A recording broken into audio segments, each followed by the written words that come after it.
Association. Membership in the Two Rivers ARC is not required to check in this event, as all radio amateurs are welcome. Like information about the Two Rivers ARC, you can write to us at P.O. Box 225, Green Oak, PA, zip code 15047. We're also on the internet, the World Wide Web at www.trarc.net. www.trarc.net. Radio Club meetings are held on the third Tuesday of every month, except in December, starting at 7 p.m. at the Blaine Hill Volunteer Fire Department, up in the main hall. That handicap accessible address is 409 Oxford Avenue, Elizabeth, PA. 409 Oxford Avenue, Elizabeth, PA. For open and separate checking of emergency or priority traffic at this time.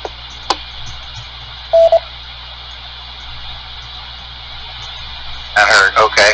Does anyone have listing of silent keys in a radio amateur that recently passed away?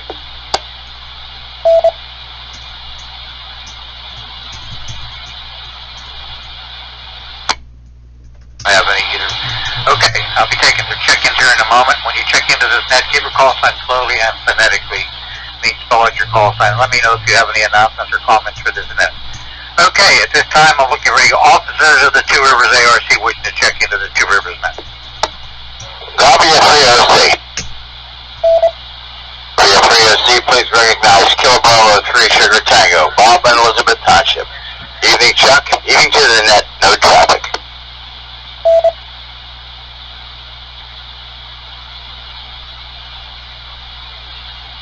Okay, got Kilo Bravo 3 Sugar Tango. Any other members of the Board of Directors wishing to check in?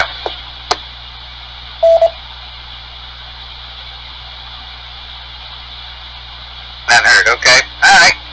Let's see. Now I'm looking for stations who are operating mobile, portable, or outside of Allegheny County for the Two Rivers net. W3OC. November 3, Zulu Charlie Hotel, portable, Ricky up in Knoxville. 3OC. Recognize November 3 Tango Alpha Uniform and 3DAU, Norman Penn, Westmoreland County. Good evening, Chuck. W3OC. Here's Kilo Bravo 3 Victor Sierra Papa, Dan out here in Beaver County. Good evening, Chuck. Good evening to the net. W3OC. This is KE3, KEV, Dennis and Plumboro. Good evening, Chuck. W3OC. This is Kilo Alpha 3, Kilo Sierra Papa, Jim Portable in Carnegie. WA3PVD Portable in West Mifflin.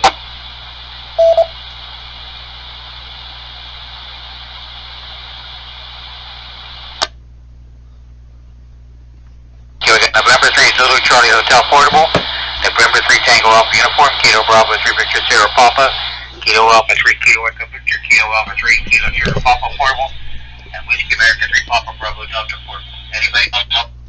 South Allegheny County. W3OC. W3OC, please recognize Whiskey America 3 Alpha Hotel Charlie. Antonio Sari here in Pittsburgh. Good evening to you, Chuck, and those on the net. I have no traffic. Net control, recognize Kilo 3, Charlie, Romeo, Oscar. John Baldwin, no comments, no traffic.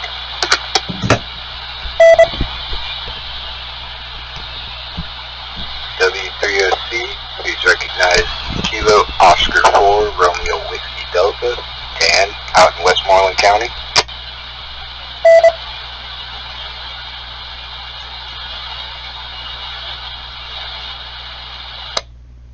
I got Whiskey America 3 Alpha Hotel Charlie, Kilo 3 Charlie, Radio Oscar. I got a Kilo Oscar 4. Your audio is kind of low. Give me your complete call again. Kilo Oscar 4, Romeo Whiskey Delta, Dan, out in Westmoreland County. Okay, Roger, thank you. Kilo Oscar 4 Radio Whiskey Delta. Okay, thank you. Anybody else? Mobile, portable, or outside of Allegheny County?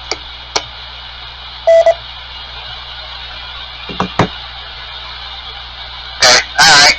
Now, anyone else wishing to check in an event, so call them out, please.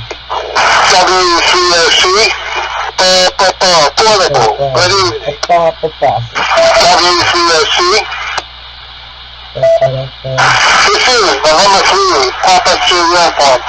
Chuck in Pittsburgh. Hello, Chuck and everyone on the net.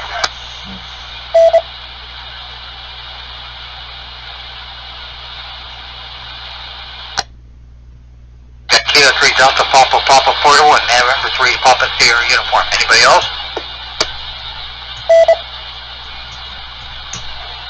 W3OC, Kilo Charlie 3, Tango Yankee Delta, Mike from the East End, hello Chuck and everybody on the net. No traffic.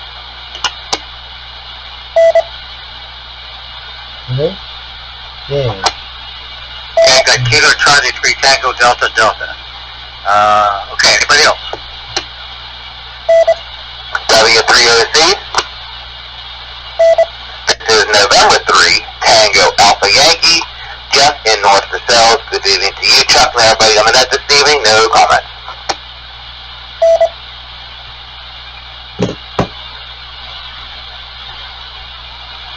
Tango Alpha Yankee. One last call. Anybody else?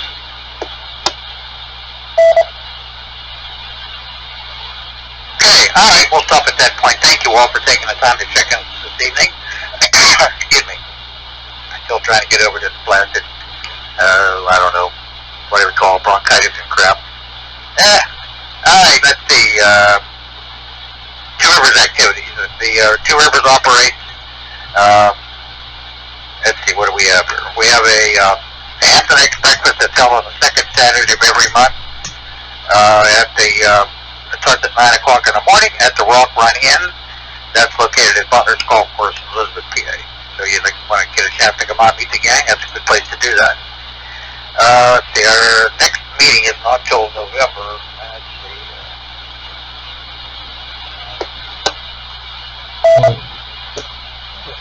I think that's this. Looks like that'll be the 15th, according to my calendar here. So it's a couple weeks away yet, but maybe we'll have more information about activities to do with the next club meeting whenever it comes up. I don't have any recent reports of anything like that. Okay. See, other local activities are coming up. I haven't heard of anything lately.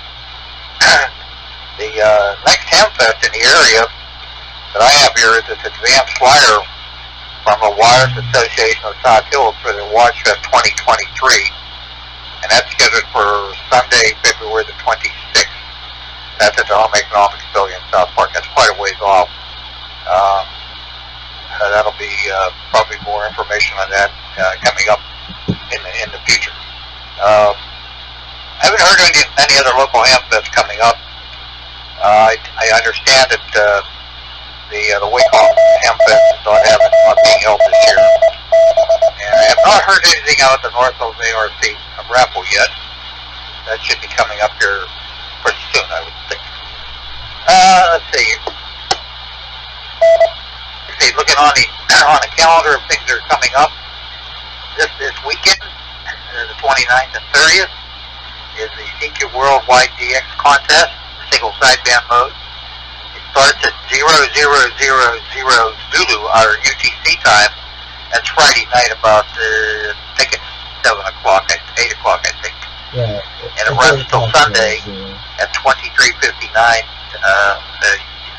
UTC or Zulu time, as they call it. 10:59 p.m. And should be a lot of activities on the HF bands. And if you're interested in working DX or checking propagation conditions and trying out some things, there's usually a ton of stations on the air from all over the world involved in that contest. By the way, that's they also have a CW weekend the end of November too for that CQ Worldwide DX contest. It's been held for many, many, many years, so I encourage you to try out for that. Let's see. Saw a little snippet of something in October QST having to do with field day submissions. Apparently, the contest manager up there reported that they've had over 1.2 million field day contacts submitted in various blogs with a total of 29,000 participants. So that's quite a big change, I would think, from the previous year. So if you didn't participate, well, that's okay too, but it's there. And many of the local radio clubs do participate in that. Okay. I don't have anything else. Okay, does anybody have any repeats for anything they've heard from W306?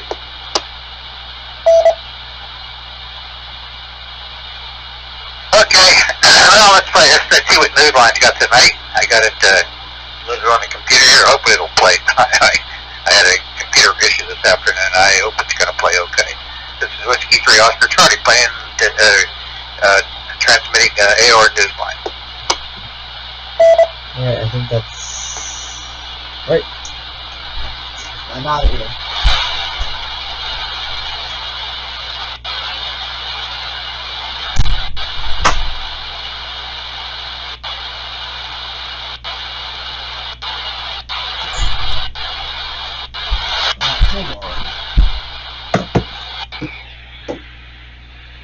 Hold on, y'all. Stand by. Hold on for a second. That should be better, hopefully. I have to go through and check the settings. There's something coming up my local computer, but not on the not coming out through the navigation. I'll be right back. Tell me through this. Okay, there we go.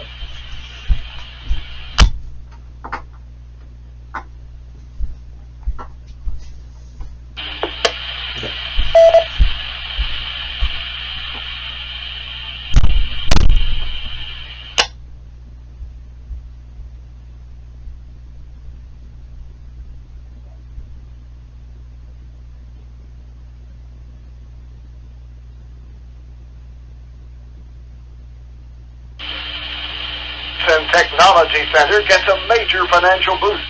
A new book takes a deeper look at QSL cards. And some surprises for Halloween as the holiday approaches. All this and more as Amateur Radio Newsline Report number 2347 comes your way right now. From around the world, this is Newsline, Amateur Radio's first independent on-the-air news and bulletin service. Now reporting from Charleston, West Virginia, here's Jim Dameron in a TMW. We begin this week's report with news that the former laboratory of inventor Nikola Tesla has received major funding to further its development into a major science and technology center. Kevin Trotman, N5PRE, has that story. Designed by noted architect Stanford White at the turn of the previous century, and a welcoming place today for scientists, historians, and amateur radio operators, the former laboratory of 20th century innovator Nikola Tesla has been chosen to receive a $500,000 grant from the National Park Services and National Endowment of the Earth. Funds will be used to help pay for restoration of the Long Island, New York property and transform it into a museum and educational science center, honoring the spirit of Tesla's groundbreaking work. Known as Wharton Cliff Lab, it became a home to many of Tesla's discoveries in radio and other aspects of technology.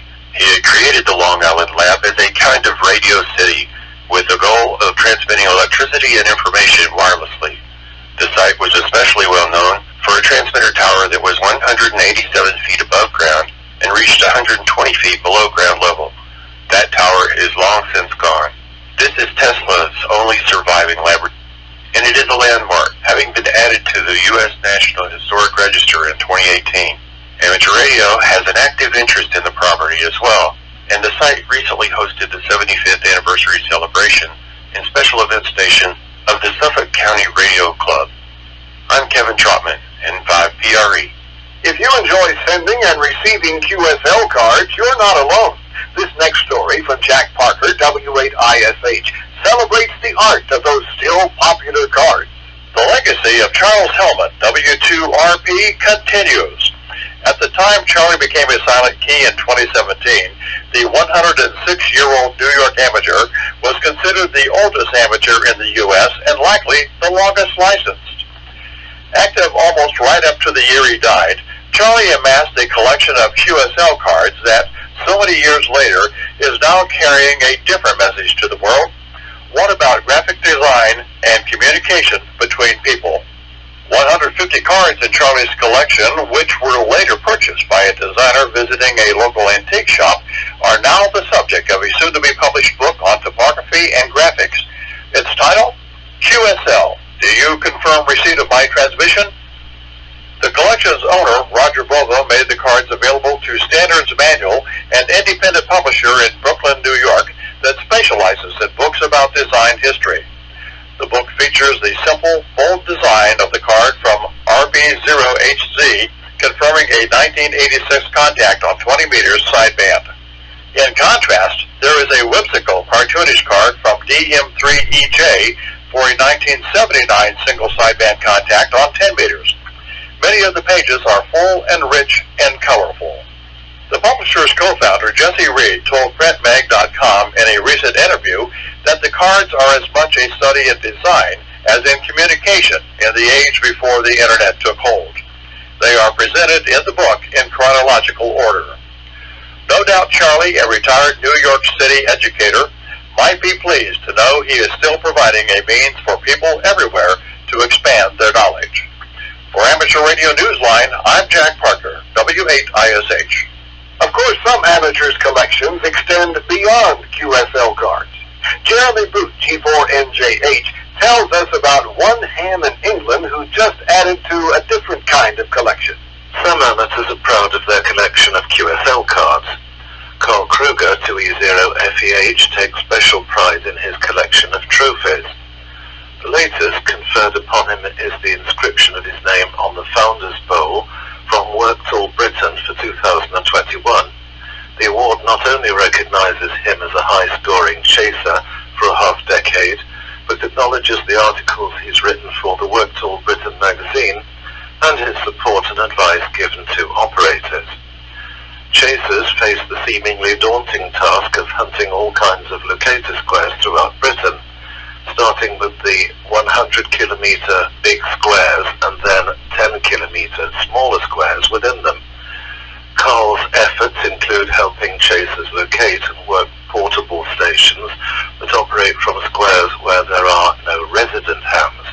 There are, of course, other types of ways to earn points with coastal squares, islands, lighthouses and waterway lights.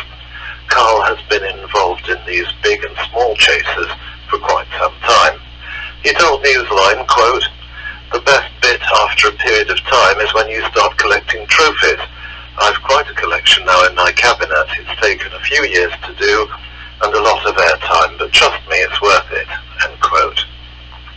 Carl said the award scheme is open to shortwave listeners and even overseas operators who might actually find the collection easier from a QTH outside Britain. He told Newsline, "Be warned, it's addictive." I'm Jeremy Boot, G4NJH. Even if you're not in the United States, you may have heard of the tragedy of the freighter that sank during a storm in 1975 in one of the Great Lakes. The vessel's story is being told again with the help of a special event station, as we hear from Cell Envy, KZ3TZD. In the state of Michigan, the story of the tragedy cannot be told enough. On November 10, 1975, an American freighter, the SS Edmund Fitzgerald, was sent to the bottom of Lake Superior. The crew of 29 lost their lives that day. That story will be shared once again between October 30th and November 13th by members of the Livonia Amateur Radio Club, K8UNS, as they operate a special event station, W8F. On Saturday, November 5th, the operation will also be at the Dawson Great Lakes Museum from 1600 to 2030 UTC. This is also a POTA activation and an entity in the U.S. Islands Award Scheme. The museum and the Detroit Historical Society are hosting the event, hoping that amateurs from around the world will make contact and that visitors to the museum will observe the portable ham station on its day of operation there. Hams who log W8F as a contact will be issued a confirmation certificate. See the QRZ.com page for special event station W8F for more details. This is Cell MB, KB3 TZD. As Halloween approaches, people have been growing increasingly creative in the ways they decorate their homes for the holiday. Meet one ham in Denver, Colorado, who carries the theme way above all the others, way, way above, because it's on his roof. Neil Rapp, WB9VPG, gives us those details. If you look at the photos on his page on QRZ.com, you'll notice right away that Kiefer Hunniford, K3IFR, doesn't exactly have a shack that you'd call a bare-bones operation. Well, Halloween has changed all that. His wife, Ari, is a big fan of the holiday and recently brought home 9 skeletons from the local Home Depot. Some of them are now scattered around the couple's yard, and a few are hanging off the roof of their house in various poses. The luckiest skeleton of the bunch got the highest visibility of all. Kiefer has mounted him on his antenna, and the installation required, yes, you guessed it, only a skeleton crew. Kiefer zip-tied that festive bunch of bones into place to keep him secure through the end of the month. We're not sure whether its presence has an impact on Kiefer's SWR, that's skeleton wave ratio, but we do know it has stirred up a lot of interest locally and on Facebook too, where he posted a picture. It has turned their house into quite a haunt, and if any neighbors should try to compete with it, let's just say they don't stand the ghost of a chance. This is Neil Rapp, WB9VPG. Time for you to identify your station. We are the Amateur Radio Newsline, heard on bulletin stations around the world, including the WB0QXW repeaters in St. Louis, Missouri, on Monday nights following the World Friendship Net, which begins at 7 p.m. local time on Echo Link. Whiskey 3 Oscar Charlie.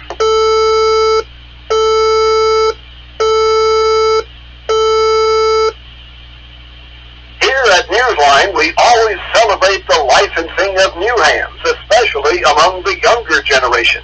Graham Kemp, VK4BV, is here with some more reasons for all of us to celebrate. The Hammies Amateur Radio Club, Zulu Sierra 6 Zulu uniform, is celebrating yet another graduation. The latest group of youngsters who've been studying to sit for their Class B, the entry-level license, have passed their recent examinations. The club, a member of the South African Radio League, has prospective license holders work with volunteer tutors, learning theory and completing hands-on projects. The youngsters are usually between the ages of 9 and 15. So it's congratulations to everybody for a job well done. I'm Graham, VK4BB. Is it possible to digitize amateur radio history? Well, the Internet Archive is planning to do just that, and it needs your help. Andy Morrison, K9AWM, explains. If you want to be a part of history, here's your chance. The Internet Archive is asking ham radio operators to look in their collections of printed and digital materials, as well as any personal materials, for inclusion in a digital library, providing a window into the history of the amateur radio community.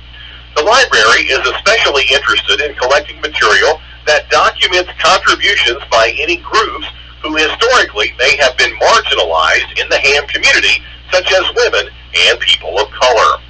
A recent grant from Amateur Radio Digital Communications is underwriting the development of the library, which will give open access to educators, students, researchers, and members of the public. The library is called the Digital Library of Amateur Radio and Communications. Print materials such as newsletters, pamphlets, and journals will be digitized for easier access. To enrich the collection further, developers of the library are hoping to conduct oral histories of influential individuals active in amateur radio. If you think you have materials that could be useful for the library, email K6KJN, the program manager of Special Collections. Writing on the Internet Archive blog, Kay noted that he was especially interested in obscure materials, including locally produced ham radio newsletters and small magazines. Kay can be reached at K, that's K-A-Y, at archive.org. I'm Andy Morrison, K9AWM. The newest team on the campus of Marshall University in Huntington, West Virginia, isn't involved in varsity sports, but amateur radio. Sharing the same name as the school's athletes, the Thundering Herd Herd Amateur Radio Club is getting a foothold with a core group of 6 members, including founder Jacob Riston, KE8PWC. Jacob is a pre-med student majoring in biology and a ham for 2 years.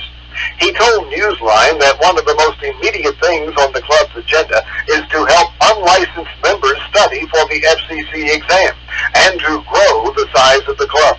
There's lots of studying to be done and, of course, some paperwork, too, so the club can apply for a call sign and establish a shack on campus. Meanwhile, Jacob has been exploring the HF bands and perfecting the art of antenna building. He told Newsline that hands-on projects are perhaps his favorite part of the hobby. It looks like one of those projects, the Thundering Herd Amateur Radio Club, is coming to fruition. In the world of DX, be listening for Dan K6ZO, operating from Malawi as 7Q6M until the end of November. He is on 160 through 6 meters and will be participating in the CQ Worldwide SSB and CW contests. QSL to his home call sign.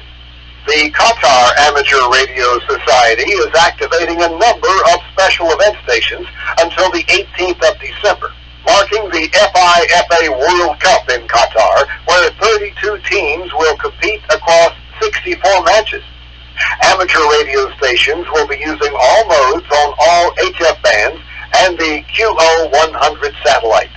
Operators at the Qatar Ham Group headquarters and at Doha Corniche will be using the call sign A722FWC.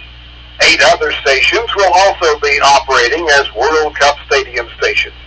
They begin with the call sign A71FIFA and continue in numerical order through A78FIFA. QSL via the QARS Bureau or direct by instructions on QRZ.com. Logs will be uploaded to Logbook of the World once the event is over. Listen for JOP PA7DA operating from Aruba with the call sign P40DA from November 13th through the 27th. QSL via the Dutch QSL Bureau to his home call sign.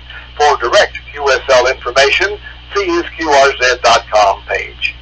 Listen for Oleg, ZS1ANF, who hopes to be on the air as ZS7ANF at Wolf's Fang Runway in Antarctica starting November 1st. QSL details are on QRZ.com.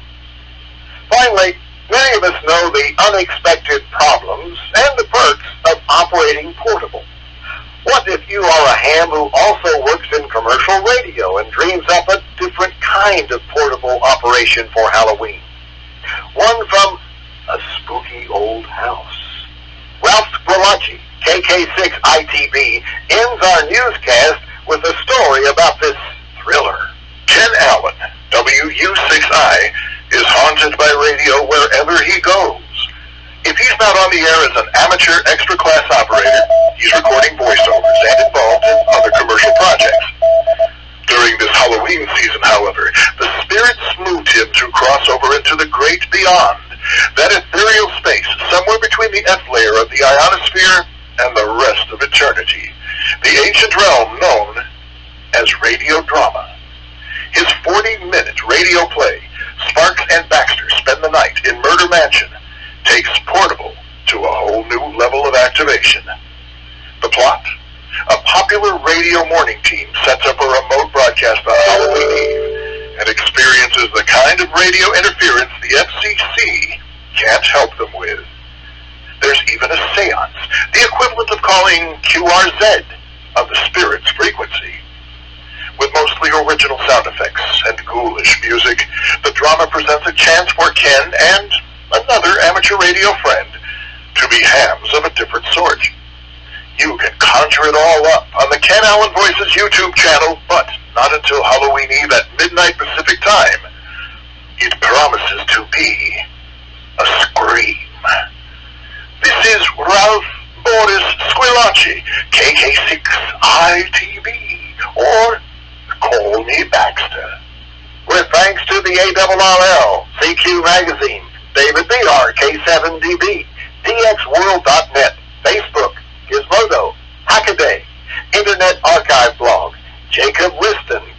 88BWC, Carl Kruger, 2E0FEH, Ohio Penn DX, QRZ.com, Southgate Amateur Radio News, shortwaveradio.de, Standards Manual, printmag.com, Worked All Britain, and you, our listeners, that's all from the Amateur Radio Newsline. We remind our listeners that Amateur Radio Newsline is an all-volunteer, non-profit organization that incurs expenses for its continued operation. If you wish to support us, please visit our website at arnewsline.org and know that we appreciate you all. We also remind our listeners that if you like our newscast, please leave us a 5-star rating wherever you subscribe to us. For now, with Karen Eve Murray, KD2GUT at the news desk in New York, and our news team worldwide, I'm Jim Dameron, N8TMW in Charleston, West Virginia, saying 73. And as always, we thank you for listening. Amateur Radio Newsline is copyright 2022, all rights reserved.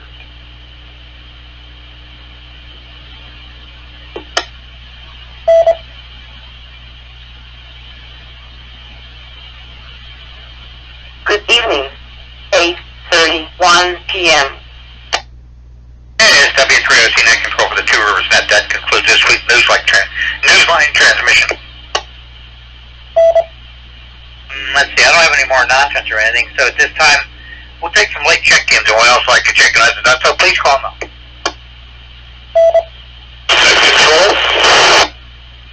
Net Control, this is Kilo Charlie 3, Tango Oscar Papa in Aspenwall.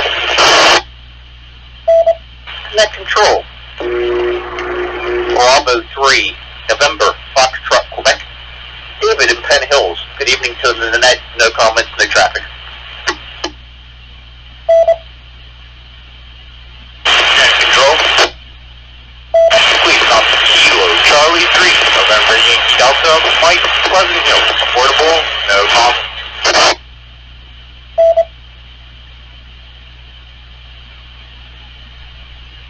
Okay, I got Kilo Charlie 3 Tango Oscar Papa, and the station was November Fox, Quebec. I need your complete call. It's Kilo Bravo 3, November, Foxtrot, Quebec. David in Penn Hills. No comments. Okay, thank you. Kilo Bravo 3 November Fox, Quebec, and Kilo Charlie 3 Nancy Yankee Delta Portable. Okay, thank you. Anybody else? Kilo Baker 3, November Whiskey Luna, guy in Switchville.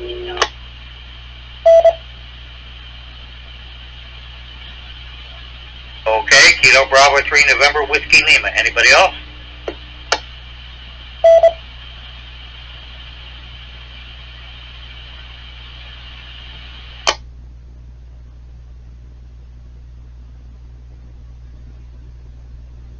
Okay, thank you all. I did a quick count here. I counted 19, including Net Control. I can thank everybody who did take the time to listen to us this evening or checked in.